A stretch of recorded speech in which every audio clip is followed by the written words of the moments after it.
Hey, what's up guys? Your favorite reptile Leafy is here. I love the smell of this pop filter, so I'm gonna stay right behind it the entire time. Got some tracks for you.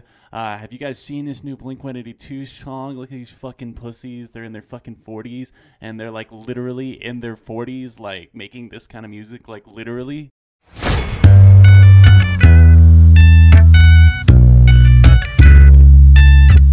What's up everyone, John from Beyond ARTV. Got some track reviews for you today. I'm doing a little roundup. I was like originally not gonna do this, but then I was like, they want it, they're asking for it, why not give it to them? So we're gonna talk about brand new songs from the following. That's right, I'm gonna give you a heads up before the video even starts what I'm gonna be talking about, and in this order too. We're starting with the brand new Nothing But Thieves, then PVRIS, then Imagine Dragons, Harry Styles, Blink-182, Katy Perry, DJ Khaled and company, including Quavo and Justin Bieber, and Haim as well. We're going to be talking about all of those songs, and keep in mind with the Haim track that it's not the official single, it's actually right now the live version, so yeah, take that with a grain of salt. These are all just my opinions. I'll show you guys a little clip before each song. We're going to kick it off with Nothing But Thieves. So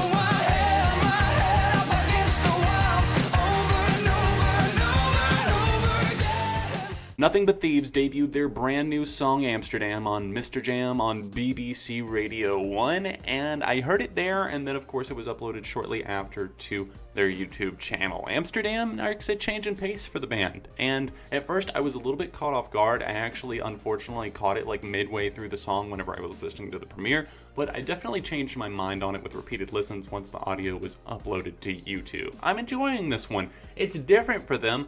What I liked about their debut album so much, and why I thought it was so fantastic, one of the best records of the year in 2015, was because of that dark, brooding atmosphere. But here, they've created something different. It does start off with a different pace to it, but it kind of gets into it with a little bit more grit. And I love the lyrical content here. Like I've talked about several times recently, there seems to be a movement among bands and artists, a frustration with not just being able to live in the moment. It's like everybody's like either recording something, and here they're talking about like, you know, you're watching me through a screen, but I'm actually right here. And then during the chorus, Connor really starts to just rattle off these things as he's like beating his head against the wall, and it's like pretty much shouted, loud guitars, frantic drumming on the track. It's kind of very vicious, in your face, and I am loving that. It does have slower moments too, but that loud, quiet dynamic works really, really well for them. For Nothing But Thieves, I think that they're going to come back strong. They already have presented us a great single here.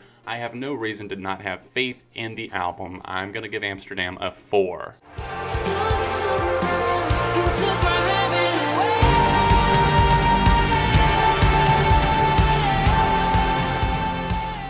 People got so mad whenever I did a track review of You and I think like a year and a half ago, whenever that single dropped from the deluxe edition of White Noise. I called them PVRIS jokingly, like I didn't know the actual pronunciation, like a music critic that just has no fucking clue what's going on. And to all those people, you really thought I would call them PVRIS Paris with a V instead of an A. I am completely aware for anyone who did not think that I was. They've got a brand new song called Heaven, and after some frustrating as hell tracks, I'm glad that I waited to do this track review roundup, because coming off last like Thursday or Friday, the day that like the Fall Out Boy song dropped, All Time Low, all that disappointing stuff. I will talk about the All Time Low song briefly at the end of this video if you're curious, but I was feeling a little bit down, and then a couple of cooler tracks dropped, and a few grew on me as well. I'm glad that I let some of these other ones sink in. I was spending most of my time with that Fall Out Boy single just because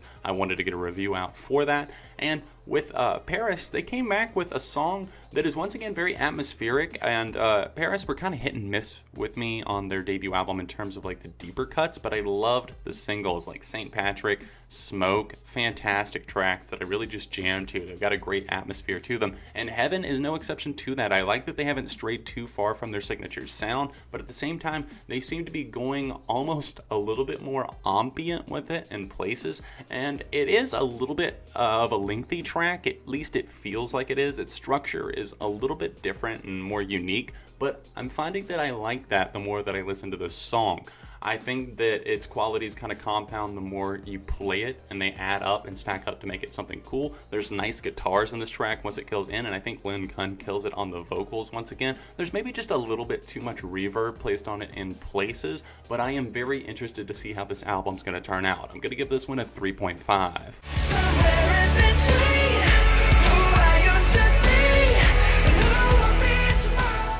Okay, since I mentioned All Time Low, let's talk about them as well. I wasn't going to in this video just because I don't normally review like multiple songs before an album comes out or anything like that. I don't normally listen to more than 2, but with All Time Low, they were kind of polarizing me with the first 2. I was like, is the album going to be more like Dirty Laundry, or is it going to be more like Last Young Renegade? And here we kind of have a cross hybrid between the two with their new song, Life of the Party. And it's something that honestly I'm liking. It's different. It's kind of void of personality. I did a track review of it over on Twitter. Make sure that you're following me on there for whenever I don't do these roundups. On weeks where there's not a lot of songs, a lot of times will go over them briefly on Twitter, but I figured it was worth doing this week. Life of the Party is a song that mixes guitars, synthesizers, kind of a danceable feel, and it does strip away some of the personality of Alex Gaskarth's voice and what he brings to a track a lot of the time, and it doesn't have like a pop-punk spirit to it at all. And I guess I could say that for the song Last Young Renegade. I did like that one a lot. I did not like Dirty Laundry really at all, but this one I'm probably a little bit more on the fence with, leaning towards positive rather than negative like whenever I first played it. I'm glad I let it settle in because this is a song that I could definitely come back to. It's something that I could throw on if you got friends over, if you're driving at night. This is one of those songs that has deep lyrics to it, and I like the meaning behind it. It seems to be about somebody who's been caught up in this party lifestyle for so long. They're maybe getting tired of that for whatever reason, wanting to get out of just drinking and partying, passing out, playing shows, doing it again. And this is a nice reflective moment. And I think Alex is able to unleash on the vocals. I like the little synth and guitar breakdown. There's aspects that don't work. It's maybe a little bit too out there in places, but for the most part, I'd say if you kind of take out the fact that, oh, this is an all-time low song, and you know you're expecting a certain rock sound, this is a more dancey rock. At least they're still playing in their lane, unlike some people. Fall Out Boy. I'm gonna give this one a 3.5. Thunder, feel the thunder, lightning and the thunder, thunder, feel the thunder. Dear fucking Lord, Imagine Dragons, oh dear God, I don't even want to think about this song. Thunder is seriously one of the laziest pieces of shit that I have heard in a long time. This song is so laughably bad. Thunder, feel the thunder, thunder, thunder, thunder, thunder. It's literally said 78 times in the song. It's annoying as shit. It sounds like it was made by like Dan Reynolds and one producer. It's void of really any personality. It's pandering, trend hopping, lazily put together, shoddily produced bullshit. It's like a 0.5 out of 5. It's hard when we argue. We're both stubborn, I know. Harry Styles has an album just around the corner. Of course I'm going to be covering it. I wasn't going to talk about this song, but since I'm doing the track review roundup, I will briefly mention my thoughts on Sweet Creature. It's something that is very heartfelt. I like this song. It's sincere, it's sweet. Harry is really killing it, honestly. This isn't my favorite thing in the book by any means. I mean, it's a little bit basic, it's a little bit limited in what it offers, but it's a nice little acoustic jam that I think really settles into your heart and kind of into your mind with repeated listens. And I think what makes it work is the fact that it does seem to be coming from a very sincere place. And I think Harry channeled a lot of older styles of music for this record. Sign of the Times was just mesmerizing. I love that song, still coming back to it. I cannot wait to hear his debut self-titled solo record. For this Sweet Creature track, I'm gonna say a 3.5.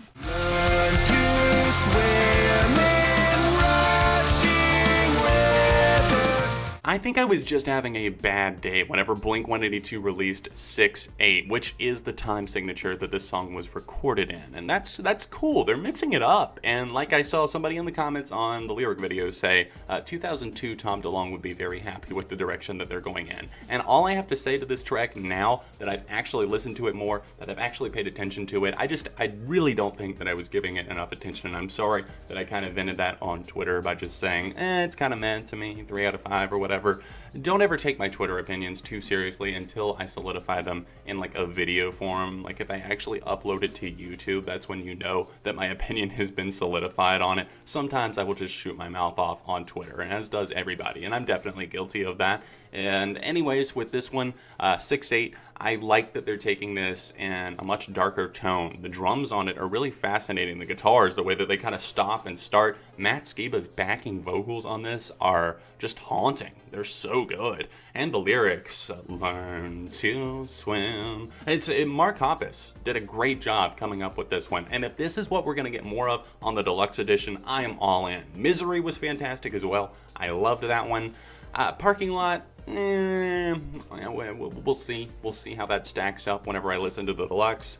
Hasn't really grown on me that much, but we will see. Misery and 6/8, yeah. This song, yeah, dude, it rocks. 4.5. Appetite for seduction, fresh out the oven, melting in your mouth, kind of loving. Bon appetit, baby. Just as soon as we got back on the road, let's take a nosedive off of a cliff with Bon Appetit by Miss Katy Perry and, you guessed it, everyone's favorite rap group, Migos. It's either featuring Migos or else featuring Quavo at this point, one of the members of Migos. That's what I'm seeing all over the place on like every pop song. You know, it's like Lil Wayne was the hot feature in 2008, then 2 Chainz for like forever, and a lot of others. Travis Scott has been popular for a feature, and now everybody is tapping either the group Migos or just Quavo. And God, what do I even say about garbage like this? It's awful. Katy Perry is saying boy way too often. She's talking about eating her, I guess, or something like that. And it's really awkward to listen to. The production is just droning on and on. It's monotonous as hell. I couldn't pick it out of a crowd. If I heard this in a month, I wouldn't be able to even really decipher. I'd be like, wait, if I heard this somewhere? Because it's just that forgettable, and that is what pop music is coming to a lot of the time. And that really, really disappoints me, because if you saw my track review for Chained to the Rhythm, the lead single from whatever upcoming album she has planned, I really liked it. It was aware, it was conscious, and it made some statements. And I really liked the Skip Marley feature as well. But if she's gonna have features lined up all over this thing and just sing about this stupid bullshit, then I'm not interested. A 1 out of 5. Yeah, you're looking at the truth, the money never lie. No, I'm the one, yeah. I would say one of the bigger surprises of the week, and don't get too alarmed, I'm not like in love with this song, but I would have to say that DJ Khaled, Quavo, who I was just talking about from Migos, Lil Wayne, and Justin Bieber on the track I'm the One. It's catchy, it's got a great synth line running all throughout. It's a fun pop, trap, rap song that isn't too like in your face with like, it's not trying to be like one certain thing. It's just kind of a feel-good pop tune that I could see being a massive hit. It's already taken over like the Spotify and iTunes charts, so I could see this debuting in maybe the top 20 of the Hot 100, sticking around for a while. I like it. DJ Khaled, of course, has a luxurious music video to go along with it as well, which is just kind of funny to watch. I don't like the Quavo verse that much because I hate this trend of just like putting one word at the end of everything. It'll be like, you know, he'll say, for example, he'll say raindrop, and they'll like shout like umbrella, like right after that. Or going to get some shoes, Nike, like they'll shout something after it in the background, and I'm just like, why? Whoever agreed that this is a good idea? And like all of these modern pop trap rappers do that for some reason, and it just stop. And Lil Wayne comes on here. He seems a little bit void of his regular personality, but at the same time, enjoyable enough. Justin Bieber is probably the star of the show here, obviously. Kills the hook. I'm a fan of the guy. Honestly, I like his voice. his music isn't always there a lot of the time. I mean, I gave Purpose like a 3 out of 5 as an album, but whenever he's got the songs to back up the voice, yeah, I'm on board. I'm gonna give this one a 3 out of 5. You're saying that you need me, baby. Right now. And now you're saying that you need me, baby. Alrighty then, our final song to talk about today is Right Now. It's a live version. I will probably talk about the studio version and the single version, I suppose I should say, once that's out, by Haim, the sisters, 3 amigas. I like this song. It was very, very weird the first time that I listened to it because I didn't know that this wasn't like the official version, and I was like, all right, when's it gonna break into it? When are we gonna get going here? All right, this has sounded good, all right, you're teasing me, all right, and by the end, you're just kind of like left sitting there, and you're like, oh, is that it? But the more you listen to this, the more I get the nuance here and really just have to appreciate it. The aesthetic of this video, I would really recommend watching the video and maybe not just listening to the audio. And that's probably the main way that you're going to get this, considering it's uploaded to their YouTube channel. I don't think anything's been released to like iTunes or Spotify yet. I like the aesthetics here, kind of a vintage 70s flair. It's very enjoyable as a song. I like the fact that they're showing them just kind of building up, looping some of the instruments and the beats so that they're playing like in the rhythm and everything. Whenever that guitar comes in, it's subtle but striking. And I love that. And once they get on those drums and are just pounding away, 2 of the sisters, along with the singing, everything sounds really good. I'm really happy about this version, and even though it won't be appearing on the album, I honestly saved it to a playlist on YouTube. I'm probably going to come back to this and listen to it even more, just because I think it's a really, really good song. It's got a great groove, and I'm excited to see what they've come up with for their brand new album. I'm going to give this one, even though it's just a live version, if you want a rating for it, I'm gonna go with a 4. Thanks so much for watching this track review roundup. Slap a like on the video, and if you're able to, help me out on Patreon. It's the annotation in the corner over there. A couple of recent videos right here that you might want to see, and if you want to find me on social media, it's all linked in the description. I don't know what to do with my hands because my webcam is backwards. Other than that, I'll see you very soon on Beyond ARTV.